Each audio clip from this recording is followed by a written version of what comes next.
Hello, I'm Jim Riley, and welcome to All the Right Connections. My guest today, James Reynolds, President of Mid-Hudson Cablevision. James? Happy holidays, Jim. Happy holidays. It's always good to get together with you, James. What I'm wondering is what's going on in the world of cable, particularly Mid-Hudson Cablevision, as we speak? Well, Jim, as you know from our previous discussions, that we've spent the last year doing an awful lot of work on our network, and we're working constantly to try to bring the best products and services to our customers. And we've really managed to get all of our video services into a digital format. So we're prepared going into the next year to be able to offer some new technologies. But the challenge that we face, particularly this time of year, is that many of the programming providers that we have, the popular services everybody enjoys. Right, which are the products that you're sending to They come forward with their new rate schedules. And so it's a difficult time for us, and we are committed to bringing the best programming, but in many cases, these increases are significant. Well, what I find interesting about this, and it's important to share it with our viewers, you're not just sending them programming. The programming that you have to purchase. Correct. Yeah, I think sometimes that's lost in translation. They don't give them to you, and then you just send them to your customers. Right, we pay per subscriber. All programmers, audit us, and they charge us per subscriber. So the programming is not something, the decisions on pricing and content are out of our domain. Right, you're not making those. You have to deal with those issues, and they rarely go down. They tend to go up. Right. Yeah. Well, there's no question, if you look over a span of time, with many of the more popular services like ESPN and several of the popular movie services, right. HBO and Showtime, there's no question that they've evolved and developed much better programming to the point where many people really are very interested in continuing to receive that programming. But all of that comes with a cost, and there's no area of programming that is exposed to increases more than the sports world. Big, it's very big. Yeah, and we have, of course, the Yes Network for the Yankees. We have Sports Channel New York for the Mets, right. And then we have Madison Square Garden, which carries the Knicks and the Rangers. And the Rangers, yeah. But because of everybody's aware of what's happening in professional sports these days, you see the big contract battles with the major leagues, you can see it. And way back when, I can't remember when it was, if you were on a baseball team, you played for that team for better or worse, and you were always part of that team. That was your career. Now, if you have a great year and your contract comes up for renewal, you can bid yourself across the league, and we end up with these enormous contracts.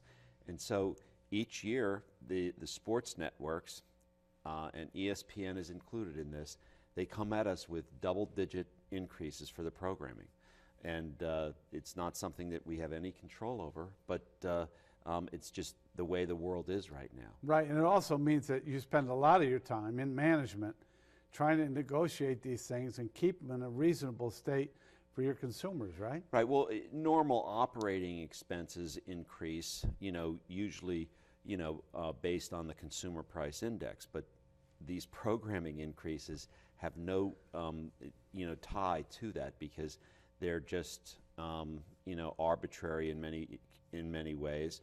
And when a network goes, for example, to bid on the rights for Monday Night Football with a blank check, you end up with rates that are disproportionately higher. Right, and that's something you have to deal with every single day and wrestle with them every day.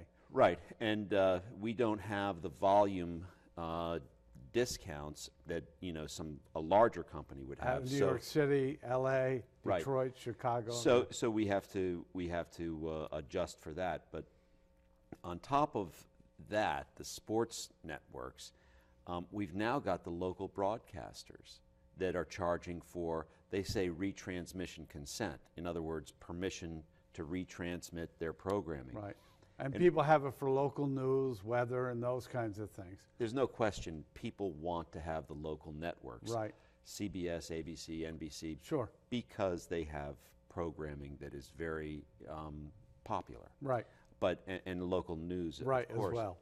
But what's ironic is that at the beginning of the cable industry, it was really the cable industry that helped extend the viewer base for the networks. Right, they could only broadcast in a limited sense, but cable gave them the outreach. And in our area where you have topography, where you have mountains and valleys, we got them into homes that they would never have gotten into. So now, because advertising has fallen off for them, they're looking for a new revenue stream, and they're charging per subscriber. And of course, we have to pay that fee because otherwise we don't have permission to carry the service. Right. So those are things we're constantly dealing with. I have to point out something to you, though, James, and I think a lot of your viewers appreciate this fact. I was going through the free items that you offer, and you offer a great deal of them under on-demand, and I wanted to see a particular film that was running on the networks, but I never could catch it at the time that it worked for me. So I went to, I believe it was Cinemax, and I went and I checked, and I went to the movies, and I found the movie that I wanted to see, and it was the afternoon, it was raining, it was miserable. I hit that, and the first thing that came up, which I love, was the fee was $0. Right. It was $0. And I was able to watch that film and enjoy it. These are the kinds of things that I think the actual, our producer Rob calls them value-added items that you have, right, that you can share with your customers. I found that a very, very positive event that I had. HBO and Cinemax, Showtime, if you are a subscriber to the foundation service, the on-demand content, there's no charge for. I mean, that is some real opportunity. So it opens a whole library of films that you have access to for no additional charge. At your leisure. That's right. When you want to see it. And you can watch movies in the afternoon. I'm envious, Jim. Well, James, there's some good things about retirement. But the fact is, that is really a very powerful value-added service that cable provides. I just think that's a wonderful opportunity. What we try to do to mitigate these increases by the programmers and the networks is to package services.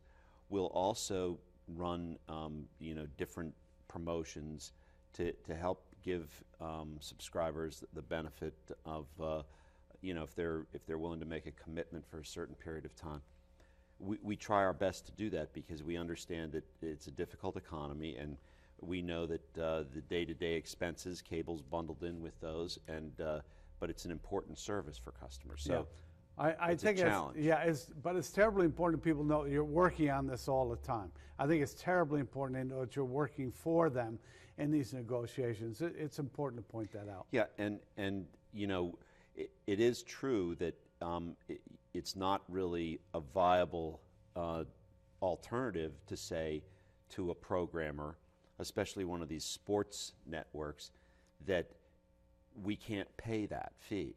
That's just too much money, because there's an awful lot of people that like that particular sport. They don't want it to go away. But it may at some point come to that, because if the fees from these sporting networks become too excessive, then it's going to affect all customers. They want to be paid for all customers. It's not just the people that like that particular team. For all customers. That's right. Now, as we talk about these issues and challenges, we want to see and talk about some of the more opportunities you have to share these services you have. So we're going to be back after a few messages, and we're going to talk about some data services and some opportunities that exist, and I think they're important for our viewers. We'll be right back.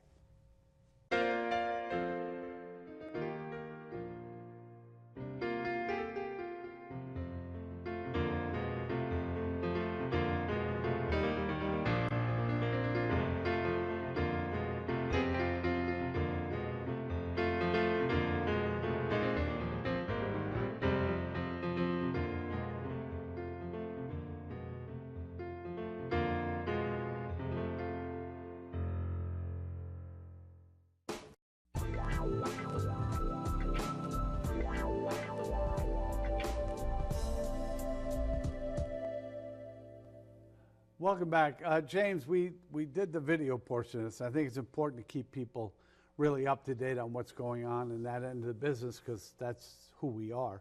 Right. But let's talk about your data network. What's going on there?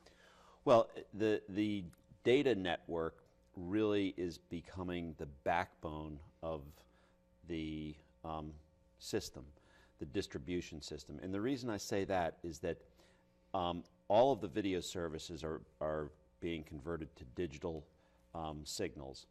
And it enables us to stream video content over the internet. Right. And the applications, you know, it used to be that our data network was being used just to do, say, email. Work and information. Correct. Yeah. And now, of course, websites have become, you know, very rich with content, and people are demanding faster and more secure connections to the internet for not only their personal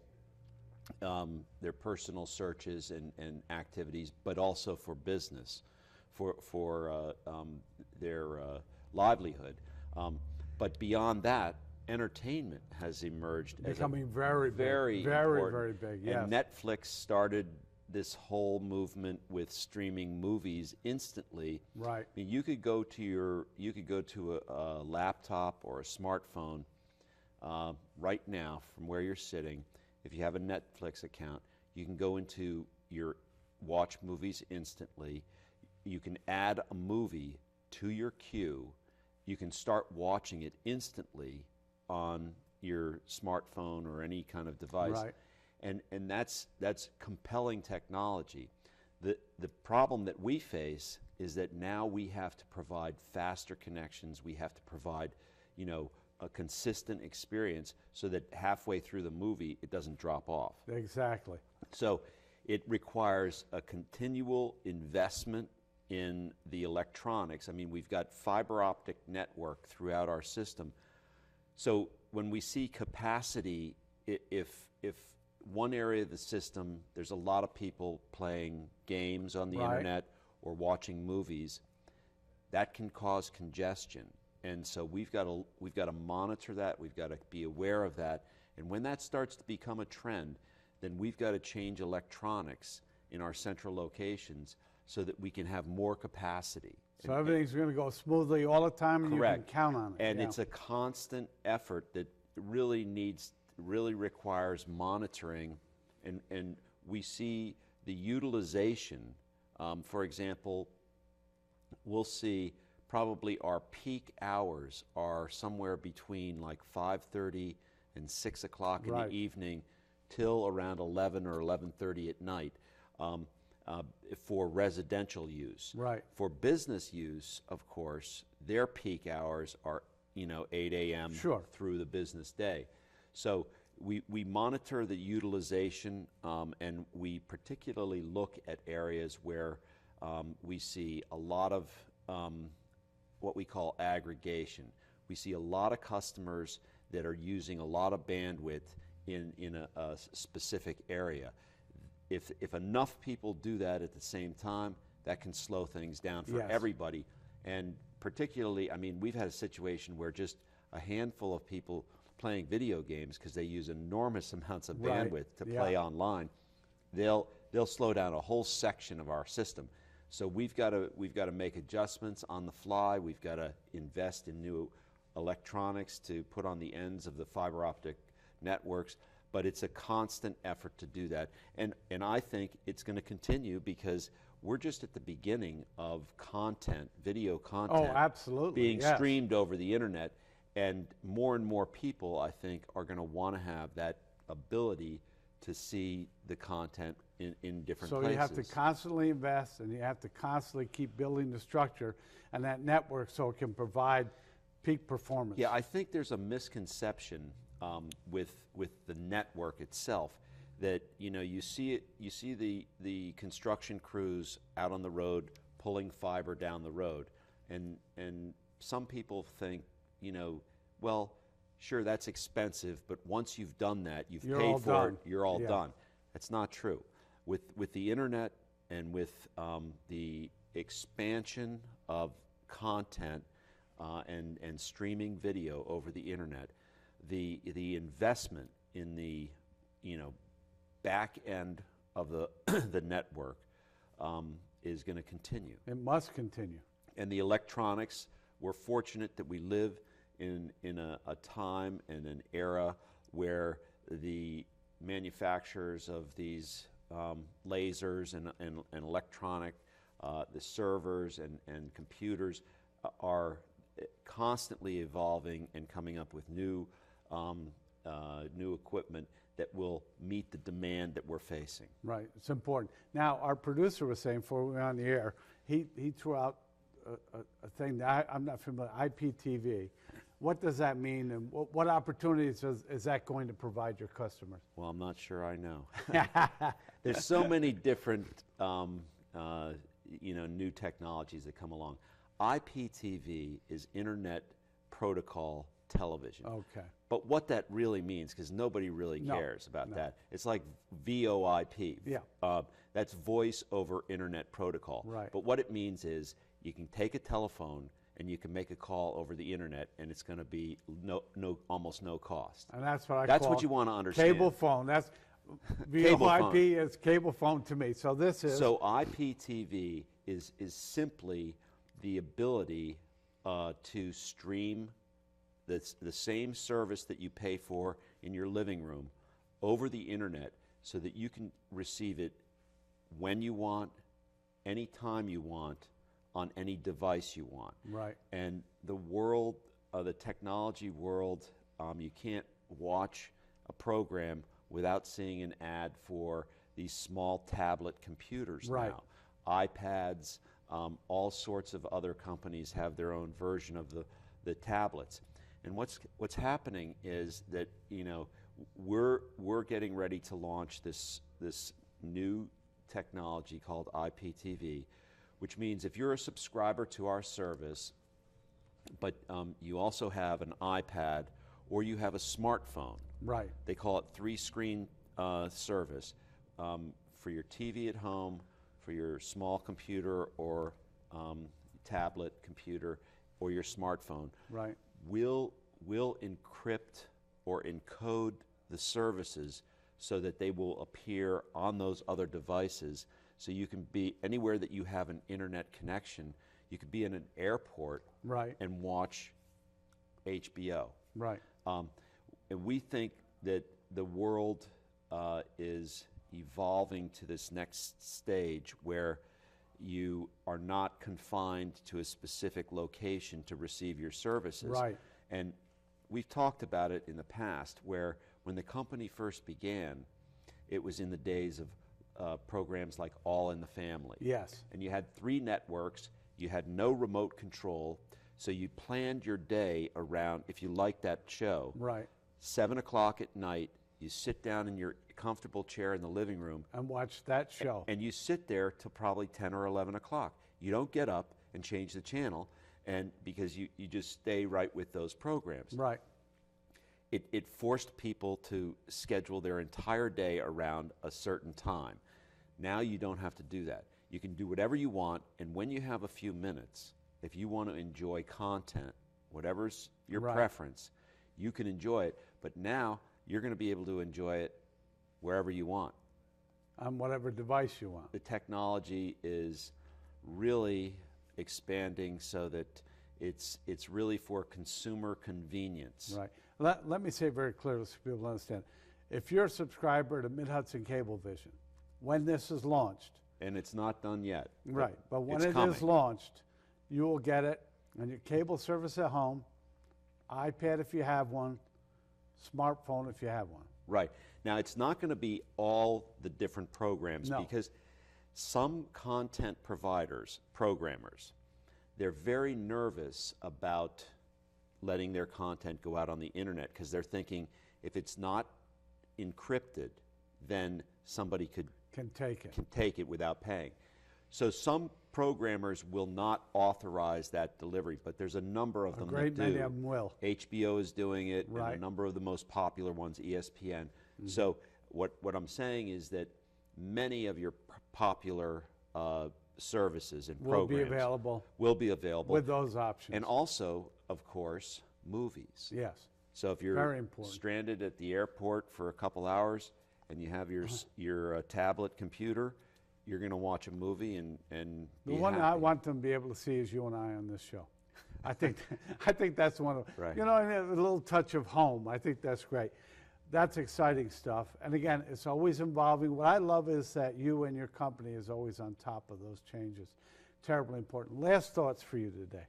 Well, we of course this time of year we want to extend our sincere thanks to all of our customers for making it possible for us to continue to deliver the services that we believe that people desire.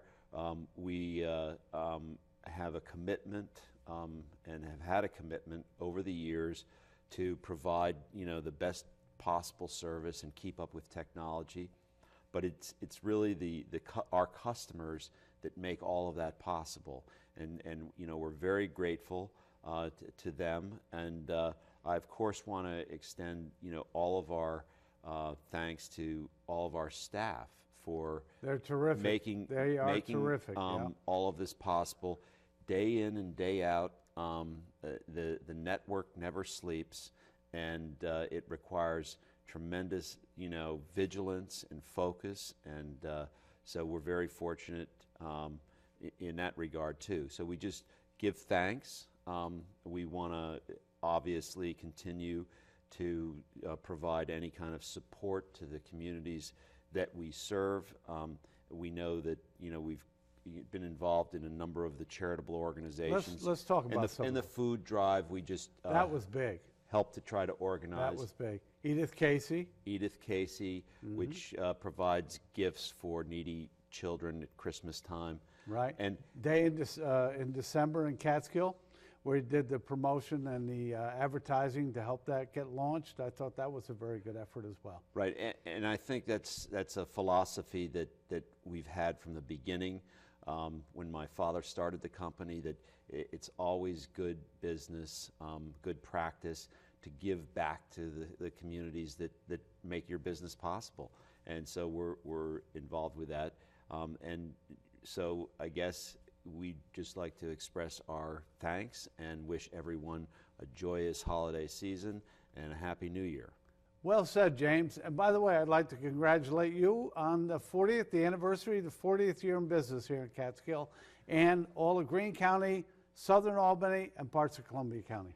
Well, Jim, it makes me feel a little bit tired, but we appreciate that, and it is, we've marked several milestones along the way, back from 1971, and rebuilt the systems many times and followed technology along the way. But we're focused and we're committed to keeping up and delivering the services that people demand. So I think we're ready for some more. It sounds that way. James, thanks so much for being with us today. We appreciate it. Thank you, Jim. We'll be right back after a few messages. We know our customers depend on us in the evening, on the weekends, on holidays, and we do know that the services that we provide are very important in the lives of our customers, and we take that very seriously. We want to deliver the highest quality of service 24/7.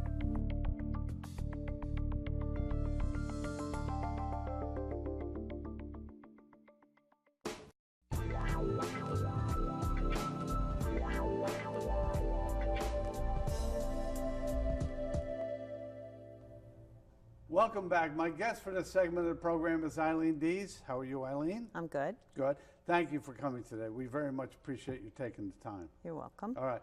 Tell the people your business on Main Street in Catskill. It's the Garden Gate Cafe. Well, the reason why I mentioned that is we just had a special event in Catskill, and it was called A Day in December. Your Creation. Yes. Second year. Yes. Tell me about how you started with us last year, and just tell us what the program's like. Okay, well, on Main Street, we didn't have a lot going on. So at Christmas time, I thought that maybe it would be a good idea if we did something for the children and it would kind of play into the Winter Walk in Hudson. So it was from 12 to 5 on the Saturday and geared mostly toward the children. And then you could go to the Winter Walk from 5 to 8:30 on the same day. Right, in Hudson, I think it's a great match. I think that works very well. Tell us some of the activities, some of the things that people could do during this event. Well, we started out by having a horse and sleigh with Clydesdales bring Santa up to a Santa house that we had made up. And we had a stilt walker, we had Victorian strollers, and then Larry Circusano from Sawyer Chevrolet brought down free hot chocolate and donuts and cookies. And this year he gave away 30 bikes, one every 10 minutes. We had vendors on the street, and various store owners on the street gave up space to put them in. The Kerwin's Game Store and the Frisbee Agency, imagine that. And then one of the empty buildings also on the street.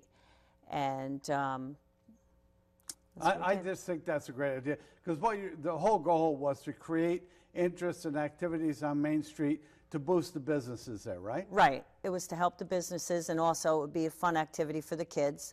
A lot of kids wouldn't get to see Santa or win a bike or get a bike for Christmas. So I think the combination of both things were what we were going for. And everybody stepped up. We had a lot of people. I mean, Cablevision did ads for us. The Catskill Daily Mail ran a lot of things for us. We had an ad on the radio from Bill Williams. We had the Community Life Church in Catskill. They completely decorated our Santa house. It was absolutely beautiful, and it really was. It was a vacant building. Santa was very impressed also. Sawyer gave us the candy to give away to Santa. So I mean, the Kiwanis gave us money. The Fortnightly gave us money. Heart of Catskill, and it helped pay for, you know, various things like the stilt walker and the Victorian strollers and things like that. You also had ice sculpting. Yes, we had an ice sculptor. That was interesting. Yes. Yeah. He was here last year, and he came again this year and donated a lot of his services and did a beautiful job. He did a beautiful job last year too. The thing that I liked also, I liked you incorporating the businesses on Main Street. Instead of just doing the activity, you allow them to participate and have a good experience as well. Yes, yes. And Village Pizza in Catskill, they hired a DJ, so we had a DJ all day, and you know, so they played Christmas music, and we also had the use of the microphone for an MC, so that when we gave away the bikes, and some of the shops had raffles, and they gave away things also. The Teddy's Flower Shop and Sweet Sensations, and Mark Kristovich's Flossie's Gold Mine. Right. So I had Peter and Ann Marcoux. They donated an American Girl doll, and we raffled that off, and all the raffles were free. And we had a cookie. The Daily Mail changed their cookie contest, so it would be on our day. Right. And we had 4 guest judges. Yeah, tell us who the judges were. We had Sean Groden, he's the county administrator. Right. We had Pete Lopez. Right, assemblyman for our district. The Reverend Richard Turpin from the Second Baptist Church. Right. And Peter Marcoux, who's our county treasurer. They had fun. I talked with them during the day. I was down there working with you. I wanted to jump in immediately because it was a lot of fun. And I thought if I was going to have a chance to work with you, that'd be a nice thing. But everybody had a great time. What I liked was you had them near the police station or the firehouse. That was police garage. Right, it was a central activity. So you had the music there. Right. You had Sawyer's was sponsoring the hot chocolate, cookies, donuts, giving away the bicycles. So there's a lot of activity there. But there were thousands of people up and down Main Street all day. And our day culminated with the lighting of our Christmas tree, which was supplied by Sawyer Chevrolet, which is absolutely beautiful. There's like 11,000 lights on it. And the Bank of Greene County and the county office building gave us the space and the electric to put the tree there. So, and it'll be there for several weeks. That's really nice. Yes. But I really think we want to go back and thank Larry Siracusano from Sawyer Chevrolet. They're on 9W in Catskill. What I liked was he was doing some of these activities in his dealership, And when he realized you were doing this activity, when you called him, he said, yeah, he'd like to join that. And I think it really made this a very special event along Main Street. Oh, absolutely. I mean, the children love the bikes, of course, and, you know, and the hot chocolate and donuts and everything. And, you know, he gave complimentary coffee out of my restaurant. So, yes, he's very community-oriented. Yeah, it's a nice partnership. And also, we want to thank James Reynolds. You mentioned earlier with yes. cable. But James jumped on last year and started with it last year because he knew that, again, if you're going to do something, you do it for the kids. And again, the whole idea of doing it in Catskill on Main Street, everybody, it's a community event. It makes an awful lot of sense. Oh, without that, I think that, because first Cablevision put on a vendor's ad for me, and I got a lot of vendors off of that. And then just having the commercial, which Joanne and Steve did a beautiful job on the commercial, and people loved it. And people mentioned to me all the time how they saw it on Cablevision. So yeah, that worked very well. It worked very well. The other one you were telling me down at Kerwin's Game Store, that's a business on Main Street in Catskill, that you had vendors in there, and they had crowds all day long. All day long. He has one side, he bought the old Van Gordon's, and on one side he uses it for his game tournaments. And he took all the tables and everything out of that side of the building, and it's a huge building, and we completely filled it with vendors, and there were people in and out of there all day. So it was very nice of him to do that. It's a great day. Yeah. Any final words of thank you? Want to do a list of thank yous or people you can refer to here? I think I'd like to thank Larry, of course, the Community Life Church, Reverend Rick Snowden, and Janet Anderson, who spearheaded the whole decorating. She did a beautiful job. The Catskill Police Benevolent Association supplied us with the horse and sleigh, and that's from the Sherman family. Yeah, that was a great activity. Sherman family from up on the mountaintop, and those were filled all day. Those rides were filled. Everybody loves that stuff, and they had the Clydesdales. They're beautiful. Wonderful. The Fortnightly, the Kiwanis, the Heart of Catskill, of course. Right. And trying to think of who else. I think we got them all. Pretty much everybody. There's one more we want to thank. Eileen Dees. Oh, thank you. From the Garden Gate on Main Street in Catskill. You did a fabulous job. I think it's something that you get as much out of it as the folks who come, don't you? Oh, I love seeing the kids have a good time. I really do. I love seeing the people have a good time. That's fabulous. Again, thanks for joining us today. We appreciate it. Congratulations on a great event. It was fabulous. We want to thank Eileen for joining us today. We also want to thank James Reynolds, President of Mid-Hudson Cablevision, for joining us today. And we look forward to seeing you again real soon on All the Right Connections.